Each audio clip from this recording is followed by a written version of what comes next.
नमस्कार, आप देख रहे हैं आधुनिक समाचार सुधांशु के साथ। आज हमारे साथ मौजूद हैं होनहार और युवा डीएसपी अनिवेश सिंह। स्वागत है आपका हमारे न्यूज़ चैनल आधुनिक समाचार में। धन्यवाद सुधांशु जी। कुछ सवालात आपसे करना चाहता हूँ।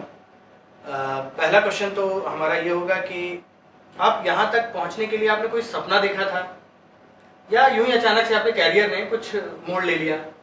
सुधांशु जी, मैं आपको इस प्रश्न का उत्तर इस तरह देना है, कहानी की तरह। मेरी लाइफ में जो एक बहुत अचानक मोड़ कहेंगे इसको, ये वर्ड सही रहेगा। सपना देखने के लिए थोड़ी सी जज्बा चाहिए था, तो वो जज्बा शुरुआत मेरे पास था नहीं, क्योंकि साधारण परिवार से मैं बिलोंग करता हूँ। तो सरकारी कॉलेज से मैंने बीटेक किया। बीटेक करने के बाद मैंने प्राइवेट नौकरी की।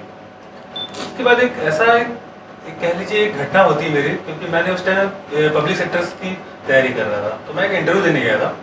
तो इंटरव्यू में जो वहाँ के चेयरमैन थे, बोर्ड के चेयरमैन, उन्होंने मुझसे प्रश्न किया कि आप इलाहाबाद से हैं, तो एक चीज़ बताइए कि आप पहले प्रधानमंत्री भारत में कौन थे? तो वो क्वेश्चन ने मेरी पूरी लाइफ को चेंज कर दिया, क्योंकि मैं उस टाइम वो क्वेश्चन का आंसर नहीं दे पाया। उसके बाद वो बोर्ड के चेयरमैन मुझसे थोड़ा सा खफा भी हुए। उन्होंने कहा कि आप चलिए, आप इलाहाबाद से हैं, भारत के नागरिक हैं, आपको ये नहीं पता कि भारत के प्रथम प्रधानमंत्री कौन है? तो उस दिन मुझे लगा कि मैंने अपनी लाइफ में बहुत कुछ खो दिया है। शायद मैं टेक्निकली स्ट्रांग था, लेकिन मुझे लगा कि मुझे कुछ करना चाहिए। तो मैंने उसी दिन डिसाइड किया कि मैं थोड़ा सा जनरल नॉलेज की तरफ जाऊंगा। तो मैंने थोड़ी सी तैयारी शुरू की, जानने की कोशिश की। तैयारी नहीं कहेंगे, थोड़ा न्यूज़पेपर में इंटरेस्ट लिया, थोड़ी किताबें पढ़ी। तो उसी बीच मैंने पीएसयू और एक एग्जाम था भारत सरकार का, इंटेलिजेंस एजेंसी का, तो मैंने वो क्लियर किया। क्लियर करने के बाद जब मैं वहाँ गया, तो वहाँ पे मैंने एक प्रशासनिक जो ढांचा होता है वहाँ देखा उसको। तो वहाँ मेरे साथ जो मेरे अधिकारीगण थे, तो उसमें आईपीएस कैडर के अधिकारी थे। तो उनका व्यक्तित्व, उनके सोचने की क्षमता, उनके कार्य करने की क्षमता इतनी प्रभावित उन्होंने मुझे किया कि जब ये समाज के लिए इतना कुछ कर सकते हैं, तो मैं क्यों नहीं? तो मैंने उसी दिन डिसाइड किया कि मैं सिविल सर्विस की तैयारी करूँगा। तो उसको एक मोड़ आप कह सकते हैं। उस दिन से फिर मुझे कुछ उसके बारे में कुछ आइडिया नहीं था। तो मेरे कुछ दोस्तों ने बताया कि आप कोचिंग करिए। तो परिवार की स्थिति ऐसी नहीं थी। फिर मैंने नौकरी के साथ कोचिंग शुरू किया। तो मैंने वहाँ पे कोचिंग की, तैयारी शुरू की। और फिर एक टाइम ऐसा आया कि मैं अपनी जो पढ़ाई है उसमें टाइम नहीं दे पा रहा था। तो मजबूरन मुझे जॉब को छोड़नी पड़ी। जॉब छोड़ के फिर मेरा सफ़र 3 साल तक चल रहा। 2017 में मैंने जाके डिप्टी एसपी का जो पद है उसको हासिल किया। तो मेरी जो कहानी थी वो एक प्रश्न से चलती हुई डिप्टी एसपी पे आगे खत्म हुई। सर, ये बताइए कि आपको यहाँ तक पहुँचना आपके लिए कितना कठिन था और यहाँ तक पहुँचने के लिए आपको किन किन चुनौतियों का सामना करना पड़ा? तो ऐसा हुआ था ना कि जब मैंने तैयारी शुरू की तो मेरी उम्र काफ़ी ज़्यादा हो गई, क्योंकि इस बीच मेरा एक तो फैमिली में ऐसी जागरूकता नहीं थी कि मुझे मेरे माता पिता उन्होंने फुल सपोर्ट किया, लेकिन एक जो पढ़ाई वाला माहौल था वो एक डायरेक्शन नहीं दे पाए थे। तो मैंने जब अपना खुद जाना वहाँ पर चीज़ें, उसी बीच काफ़ी अनुभव मेरा रहा सर्विस का। तो मैंने जब तैयारी शुरू की तो काफ़ी उम्र मेरी काफ़ी ज़्यादा हो गई थी। इस सर्विस में आने के लिए लोग कहते हैं कि आपको एक अगर अच्छी कम नौजवान युवक में आते हैं तब तो आप कर सकते हैं। तो मैंने 28 साल की उम्र में तैयारी शुरू की अपनी। तो वो सबसे बड़ा चैलेंज था मेरे लिए, क्योंकि उस टाइम एक हमारे समाज में शादी का एक प्रेशर जो होता है वो भी चढ़ गया था। तो वो चीज़ें झेलनी थी। और फिर जब मैं नौकरी छोड़ के बैठा तो नौकरी छोड़ने का दबाव भी था कि अब आपको परफॉर्म करना है कुछ चीज़ों पर, क्योंकि मैंने सरकारी नौकरी छोड़ी थी। तो वो था। और फिर नातेदार रिश्तेदार, तो सभी जितने हमारे प्रतियोगी भाई लोग हैं उनके सबकी लाइफ में होता है कि जब तक आप सफल नहीं होता तब तक आपको बहुत कुछ सुनना पड़ता है नातेदार रिश्तेदार सबसे। तो वो थी। बस उसके बाद एक जो ग्रुप होता है ना, कि पहले जैसे मैं यूपीएससी का मैंने मेंस दिया, प्रीलिम्स में हर बार निकालता था, लेकिन कहीं ना कहीं मैं यूपी में फेल हो जाता था। तो उसकी सबसे बड़ी चुनौती मुझे ये थी कि मेरा ऐसे यहाँ की जो स्ट्रेटजी थी वो मुझे नहीं पता थी। तो वो उस चुनौती को हासिल करने के लिए मेरे कुछ दोस्तों ने मेरी बहुत मदद की, मुझे काफ़ी कुछ बताया। और मेन दिक्कतें यही सब आती है हर एक प्रतियोगी की छात्र जो लाइफ है उसमें। तो ये सब दिक्कतें जो ये सब सामान्य दिक्कतें जो एक प्रतियोगी छात्र जो ये फेस करता है, ये सब दिक्कतें मैंने भी झेली। काफ़ी समय लगा, क्योंकि यहाँ पे हमारे लोकसभा आयोग में एक रिजल्ट आने में कम 3 से 4 साल लग जाते थे पिछली सरकार में। अब तो काफ़ी स्थिति काफ़ी अच्छी है। ये सब चुनौतियाँ काफ़ी ने मुझे परेशान किया। तो सर, अपने फैमिली बैकग्राउंड के बारे में कुछ बताइए। देखिए, मेरी फैमिली में ज़्यादातर सरकारी नौकरी से संबंधित लोग हैं। तो मेरे पिताजी का जो कैरियर रहा वो भी प्रतियोगी छात्र की तरह रहा, क्योंकि उन्होंने पहले आर्मी की सर्विस की थी। सर्विस करने के बाद उन्होंने रिटायरमेंट लिया, तो करीबन 7 साल का एक समय बीच में उनका जो व्यतीत हुआ बिना किसी जॉब के।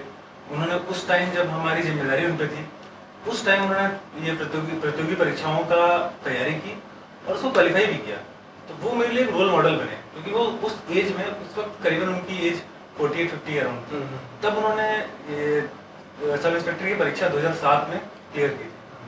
तो वो मेरे लिए बहुत एक मोटिवेटिंग फैक्टर था। और साथ में मेरी जो दीदी हैं, बड़ी दीदी, वो भी बेसिक शिक्षा में एक अध्यापक हैं, तो वो भी मेरे लिए एक रोल मॉडल बनी। उन्होंने बहुत सपोर्ट किया। मेरा छोटा भाई है, वो भी प्रतियोगी छात्रों में लगा हुआ है, प्रतियोगी परीक्षाओं में पास कर रहा है। अभी फिलहाल तो फाइनल नहीं कर पाया है, लेकिन मुझे उम्मीद है जल्दी कर लेगा। बहुत बड़ा रोल लगा, उन्होंने मुझे काफ़ी सपोर्ट किया हर एक स्टेज पर। जब भी मैं परेशान होता था तो उन्होंने मुझे बहुत हर तरीके से सपोर्ट दिया। माँ का सपोर्ट तो बहुत ज़रूरी है हम सभी लोगों के लिए, आगे बढ़ने के लिए माँ का सपोर्ट बहुत ज़रूरी है। हाँ, तो सर जैसा आपने कहा कि आप इस जॉब से पहले सरकारी नौकरी में कार्यरत थे, तो मेरा आपसे सवाल यही है कि एक सरकारी नौकरी मिलना ही आज के समय में बहुत मुश्किल है। तो एक सरकारी नौकरी को छोड़ देना, फिर दूसरी चीज़ पे लगना, ये आपके लिए कितना हार्ड, कितना कठिन था? फिर परिवार का और लोगों का आपके लिए क्या रिएक्शन था, उसके बारे में कुछ चीज़ शेयर कीजिए। ये बहुत मोटिवेटिंग कहानी इसके पीछे भी है कि सरकारी नौकरी छोड़ने के लिए मुझे बहुत ही ज़्यादा एक हिम्मत की ज़रूरत थी, क्योंकि समाज में जो एक सरकारी नौकरी की प्रतिष्ठा है वो को मैंने चैलेंज किया था। तो हुआ ये था कि जब मैंने प्राइवेट सेक्टर से सरकारी सेक्टर में स्विच किया, तो लकीली मुझे दिल्ली में पोस्टिंग मिली। मैंने वहाँ अपनी नौकरी के साथ अपनी कोचिंग की। कोचिंग के 3 साल बाद मेरा ट्रांसफ़र जो है वो नागालैंड हो गया। अब मेरे पास ये ऑप्शन था, या तो मैं तैयारी छोड़ूं, क्योंकि नागालैंड में शायद मुझे वो संसाधन नहीं मिल पाते जो मुझे दिल्ली में मिल रहे थे। अब मेरे सामने एक बहुत बड़ा द्वंद्व था कि सर नौकरी को चुनूं या तैयारी को चुनूं।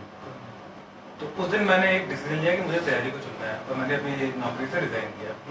रिज़ाइन करने के बाद अब मेरे पास एक प्रेशर था, सोशल प्रेशर, अब मुझे कुछ करके दिखाना है। तो शायद वही एक बहुत बड़ा मोटिवेटिंग फैक्टर मिला। और जो मैंने वहाँ देखा था अपने अधिकारियों की कार्यशैली को, वो मुझे एक प्रोत्साहन दे रहा था कि मैं किस तरह से IAS या CPS या IAS के लिए ट्राई करूँ। तो बहुत ही उन्होंने वो चीज़ों ने बहुत हेल्प किया मुझे। तो सर मिलके तो आपसे बहुत अच्छा लगा, और मैं बस यही कहना चाहूँगा कि आजकल के जो हमारे यंगस्टर्स हैं, जो एक दिशा अपना तय नहीं कर पा रहे हैं, उन्हें करना क्या है ये सोच नहीं पा रहे हैं, तो मेरा सिर्फ आपसे यही कहना होगा कि उनके लिए 2 शब्द कहिए, हमारे यंगस्टर्स के लिए। देखिए, युवाओं को जो मैं एक मैसेज देना चाहता हूँ, ये कहता हूँ कि आपका लक्ष्य ना आपके जज्बे से बड़ा नहीं सकता। अगर आपके अंदर जज्बा है तो आप उस लक्ष्य को प्राप्त करके दिखाएंगे। बस संसाधनों की कमी हो सकती है, मैं मानता हूँ, लेकिन आपकी जो सतत परिश्रम है और आपकी जो समयबद्ध जो आपका आचरण है, उस कमी को पूरा करके दिखा सकता है। और एक बात जो मैंने अपनी जो तैयारी के समय सीखा कि आप अपनी गलतियों से सीखिए जितना आप, क्योंकि सबसे बड़ा आपका टीचर जो आपकी गलतियाँ होती है वो आपको बताती हैं कि आप कहाँ कमी कर रहे हैं, और कोई आपको नहीं बता पाएगा गलतियाँ हो कहाँ रही। लेकिन जो कमियाँ अगर आप उस पर आप फोकस कर लेते हैं, उन कमियों को हटा लेते हैं, तो आप किसी भी एग्जाम को क्लियर कर सकते हैं। ये मेरा एक्सपीरियंस रहा। और हाँ, इस कोरोना के समय में सबको यही कहना चाहूँगा कि आप लोग थोड़ा सा 2 गज की दूरी बना के रखें, और क्योंकि हमारी जज्बा तभी रहेगा जब हम इन सब कोरोना से फ्री सुरक्षित रहें। तो दोस्तों, आप सुन रहे थे आधुनिक समाचार से मुझे सुधांशु शर्मा को, और मेरे साथ थे DSP अनिवेश सिंह जी। धन्यवाद।